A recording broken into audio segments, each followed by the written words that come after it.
Jimmy Buffett and the lead singer of Smash Mouth dying in the same week. The government saying aliens are real, and Art Briles in an OU shirt on the Oklahoma sideline this Saturday. All things that I did not have on my bingo card. This is Locked On Big 12. You are Locked On Big 12, your daily podcast on the Big 12 Conference. Part of the Locked On Podcast Network, your team every day. Happy Monday, everybody. Thank you for making Locked On Big 12 your first listen every single day. I'm Drake Toll from ESPN Central Texas, and this is one of the top sports podcasts in all of New Zealand. If you're listening from New Zealand, thank you.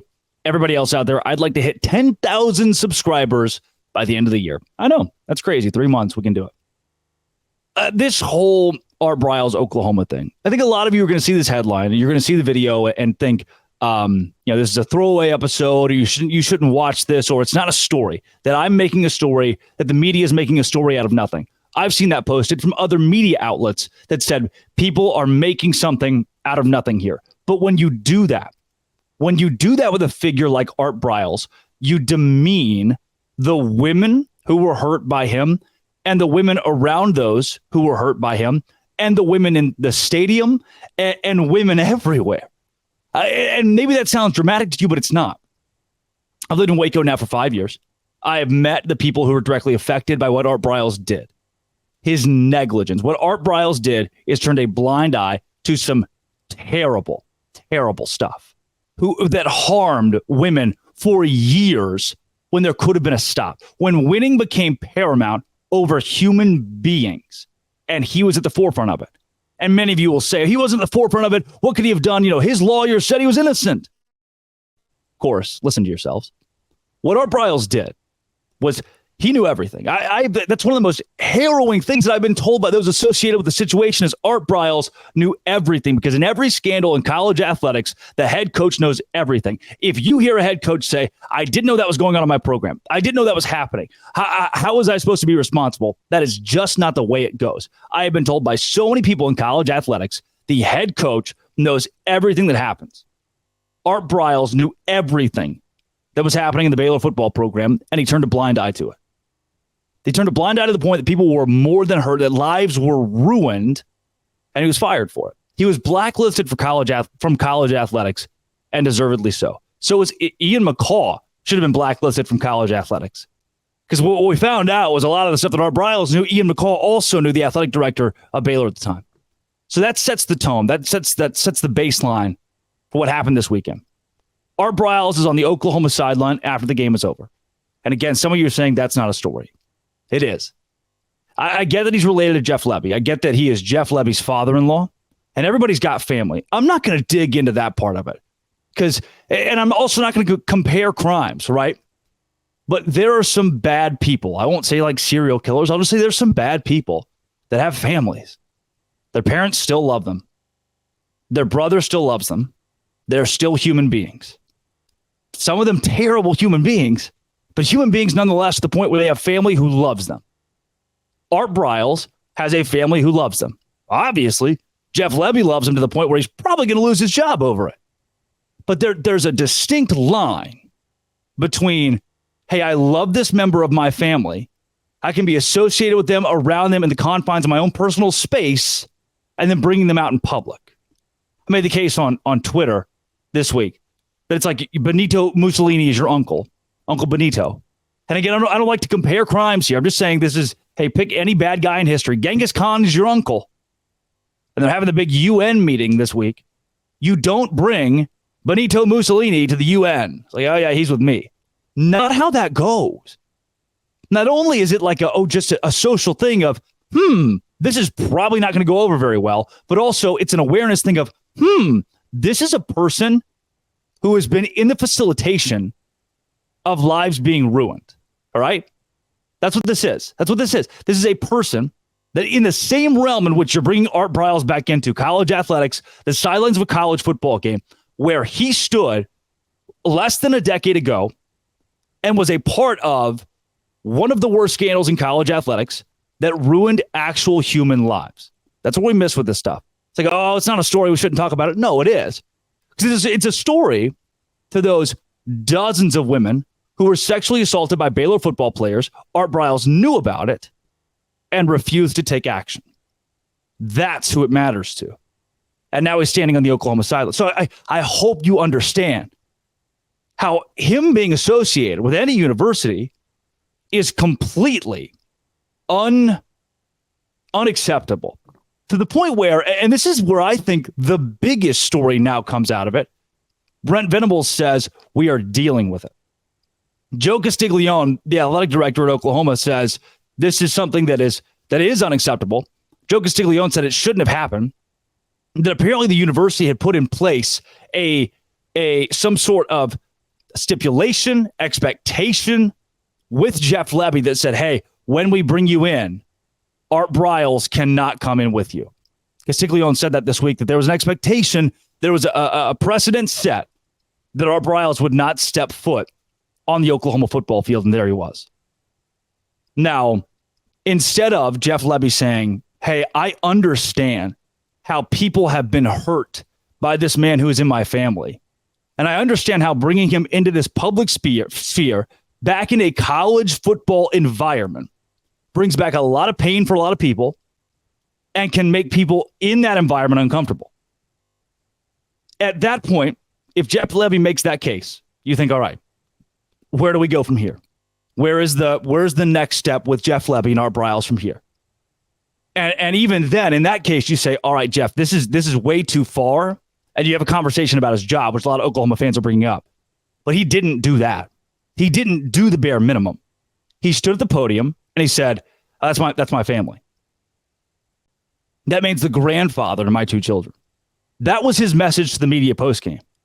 And then when a reporter pressed it and said, this is going to be an issue with some people, he doubled down defensively. That man's my family. They're the father of my grandkids. That doesn't excuse what Art Briles did. It doesn't excuse the opportunity to bring Art Briles into a sphere where he is so well known for something so atrocious. And what's more, your boss and your boss's boss are rightfully upset at what you decided to do in bringing a person who facilitated a monstrosity into Oklahoma's confines on the sidelines in front of people who know who he is, who know what he did, in front of people who are affected by what he allowed to happen at Baylor University. And your thoughts were, yeah, that's my father-in-law. He's the grandfather of my two kids. The lack of awareness, and then to double down even further, this is what I think is the most egregious part of this. Maybe not the most egregious, but certainly an element that I think, all right, there's the nail in the coffin. Jeff Lebby changes his profile picture on Instagram to a picture of him, his two kids, and Art Briles. Nobody else.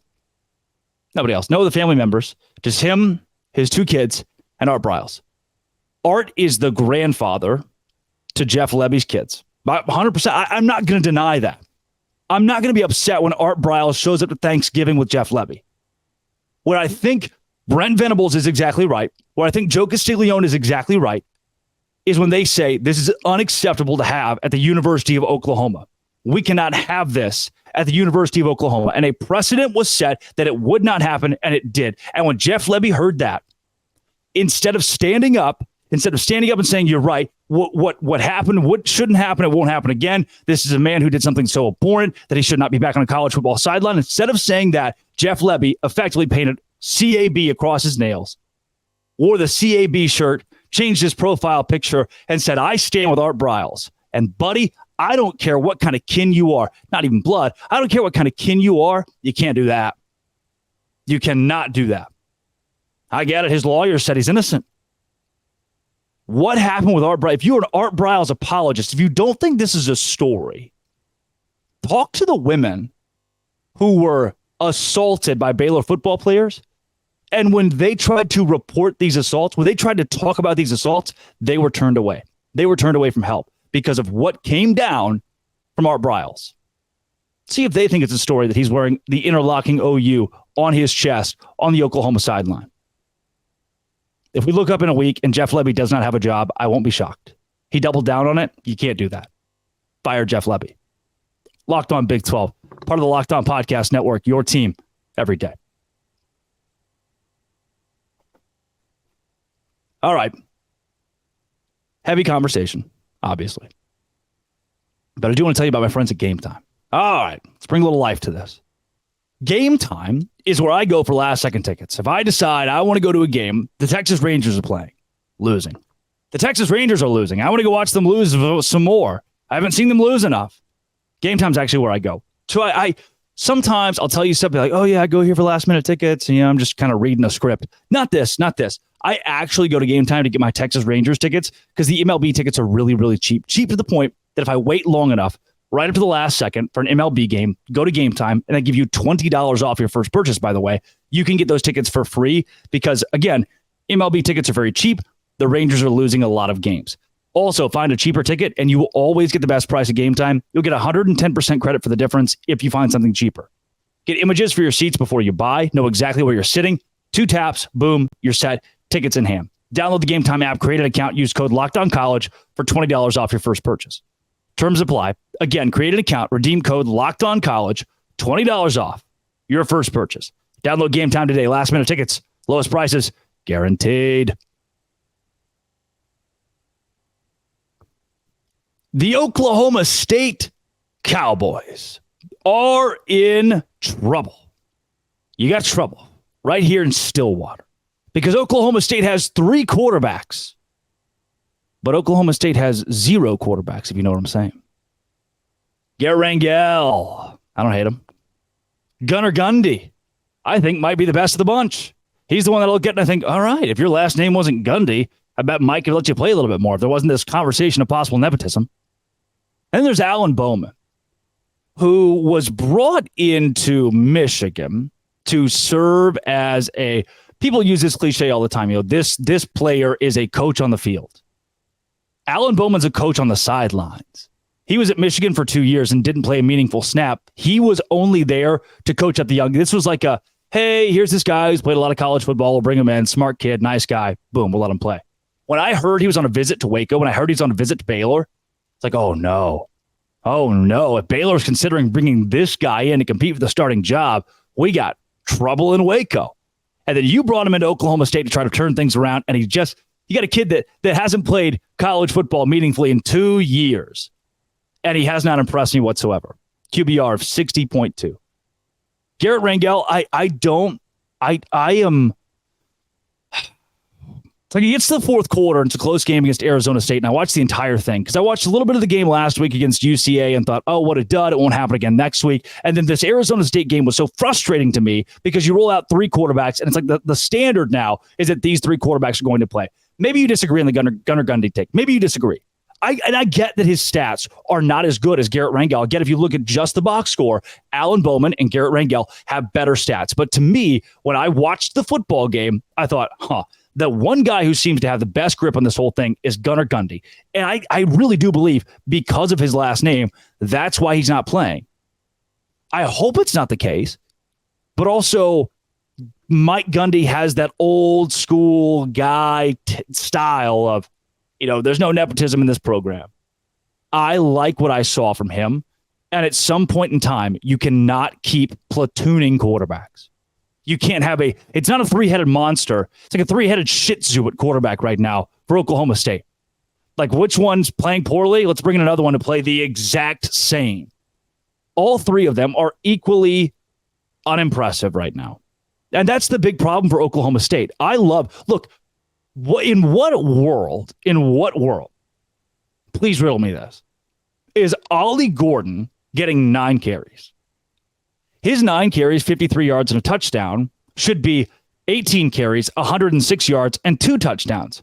I don't understand. If you've got 3 quarterbacks who can't get the job done, Mike Gundy, you've been there for so long, my brother. You've seen so many football players play. Is this not obvious at this point that we would take our 3 handicapped quarterbacks and take the ball out of their hands? Yet snap it to them, and then once it reaches their hands, give it to Ollie Gordon. Give it to Jaden Nixon. Give it to Elijah Collins. I don't have any issues with the Oklahoma State defense. Obviously, Jaden Rashada is a good quarterback. I'll give you that. He is a freshman who made a lot of freshman throws, a lot of freshman mistakes. But I don't think Arizona State has just a terrible, god-awful offense and that Oklahoma State's defense only played well because Arizona State's that bad. No, my problem was certainly not the Oklahoma State defense in this game. Instead, it was the offense and the lack of consistency with the fact that Mike Gundy will not name a starting quarterback. You can't do this. In high school, there are 3 or 4 weeks of non-conference play. You get in a district or conference play, and then you're playing for the playoffs. You get an effective 2 scrimmages preseason and then 3 or 4 games that just don't matter on your schedule. Those you can kind of platoon quarterbacks, play one kid, play another, see who fits. In college football, every game matters for your odds at a postseason bid. And it doesn't feel like Mike Gundy and Oklahoma State have that kind of mentality about this. It's like, hey, Power 5 opponent, we're still trying to figure this out. You beat a future Big 12 team. You beat a Power 5 opponent on the road. I give you credit for that. But if you watch this game, Oklahoma State fans saw the offense and thought, wow, I'm so glad we only gave Ollie Gordon the ball 9 times. That's a perfect amount of times we should give Ollie Gordon the ball. I wish we would have thrown it more with Alan Bowman or Garrett Rangel or Gunnar Gundy. If those were your thoughts, you're a madman. 22 for 32 is not good. Just average-ish. 191 yards through the air and a couple of touchdowns. 113 yards on the ground. Oklahoma State barely broke 300 yards of total offense against the Arizona State Sun Devils, a team that I feel is very, very inferior to what Oklahoma State puts out there. One of the worst teams in the Pac-12. They beat Southern Utah by 3. And Oklahoma State just didn't look good. I put a lot of money on them on FanDuel. That I really wanted the offense to click. I wanted to see, all right, the UCA game, you got it out of the way. You beat the Bears in the end. What does this week look like for Oklahoma State? I can't really call you a loser, but I need Mike Gundy to figure out the quarterback situation. If you're a fan of another team listening right now, going, all right, this is a good rundown of Oklahoma State. Don't be scared of Oklahoma State. Right now, with the way things are going in Stillwater, don't be scared of Oklahoma State. They've got to figure out the quarterback situation. They got to give Ollie Gordon the ball more. His offense is lackluster at best, and I'm frustrated because I feel like the pieces are there. I do feel like the pieces are there. I just don't know what Mike Gundy is doing. I'm Locked On Big 12, part of the Locked On Podcast Network. Your team every day. Oh, wow. Speaking of our friends at FanDuel, they're our next sponsor. Sponsor of today's show, FanDuel, helped me make some money this weekend. I'm not always the best sports bettor, but I did have the Texas Longhorns money line. And boy, did that pay out. $50 in the Texas Longhorn money line, and I got $130 back. Now, let me tell you this. Had it not hit, I still could have gotten some money. Here's how. Right now, new customers at FanDuel can bet $5 and get $200 in bonus bets guaranteed. Plus, all customers who bet $5 will get $100 off NFL Sunday Ticket from YouTube and YouTube TV. I learned on Sunday, I don't think my life can function on the weekends without NFL Sunday Ticket. It cannot function without NFL Red Zone. Chris Hansen, Scott Hansen, one of the Hansons, spectacular job. I have to have it at YouTube TV and with NFL Sunday Ticket. Now is the best time to join FanDuel. Get your $100 off NFL Sunday Ticket, $200 in bonus bets if you're a returning customer. The app is easy to use, and you can bet on everything from spreads to player props and more. Visit FanDuel.com/locked on to kick off the NFL season with an offer you won't want to miss. FanDuel, official partner of the NFL.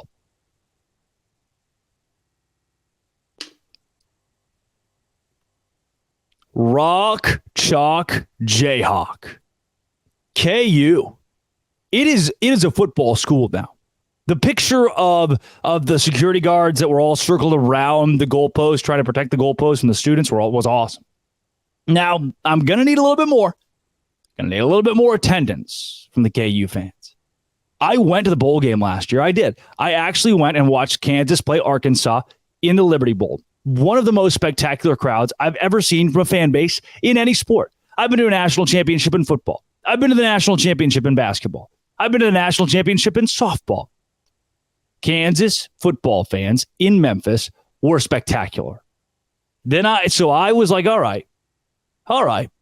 I what are we going to see from the Kansas defense this year? What are we going to see from the fans? What's this going to look like? Now, the fans, I need a little bit more attendance. I get it's on a Friday. Fridays are funky. I'll give you that free pass. But from the team standpoint, oh, wow.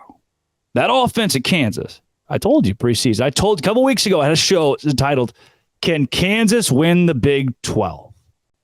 I said the bad part about the Jayhawks is the defense is really bad. That's what I told you. So the good part's the offense. Here's what's scary for the rest of the Big 12. What if both the offense and the defense are good? Because Luke Altmaier, who was one of the most highly touted, highly sought-after quarterbacks in the transfer portal, was in a blender against the Kansas Jayhawk defense. Never thought you'd say that, huh? 19 for 28, 202 yards, and a couple of interceptions along with his one touchdown. Altmaier was also the leading rusher for Illinois. 13 carries, 70 yards, and 2 tutties is great. That's really good, Luke Altmaier. Bad day passing, good day rushing. And he was the whole offense. He was the entire offense because Kansas shut everything else, everybody else down. I've seen Luke Altmaier play in a Sugar Bowl. I was on hand when Baylor played Luke Altmaier in Ole Miss. And never once did I think, oh, what an electric rusher. He is going to get his. One of those guys, he's good enough, he's going to get his. And you've got to make him uncomfortable enough to win a football game. At Kansas, the Kansas defense certainly made him uncomfortable. He had one target that it looked like he really wanted to go to with Isaiah Williams. He was the only one who could run the football efficiently, and his passing stats weren't that good, a QBR of 38.2. My biggest question mark for the Kansas Jayhawks was defense, and they delivered. Kenny Logan Jr., J.B. Brown, Marvin Grant. I mean, I was going through watching the highlights from this game, circling guys. J.B. Brown specifically, who I was like, oh, dude, that's like a man. Austin Booker, that's a man. I didn't understand that Kansas has men on the defense. Then there's still the offensive side. Daniel Hinshaw Jr., hand up. Didn't know that name a couple weeks ago. Hinshaw. I still don't know the name. I watched the highlights. I still don't know how to pronounce his name. That's because I don't know who he is. But I was shockingly impressed by the way he runs the football. Of course, Devin Neal's the guy that everybody knows Devin Neal, right? And I'm getting my first good taste of Kansas Jayhawk football. My first good taste of watching these highlights. And Daniel comes out. That's what I'm calling for now. It's like, well, who's this guy? Do we have 2 Devin Neals now? 10 carries, 120 yards for Neal and a touchdown. Jalen Daniels still has a case to be the best quarterback in the Big 12. 10 yards, 10-yard average on Friday, I guess. 21 for 29, 277 yards, a couple of touchdowns and interception, QBR of 90. I just don't. Here's the deal. Can we be honest with each other, Kansas fans?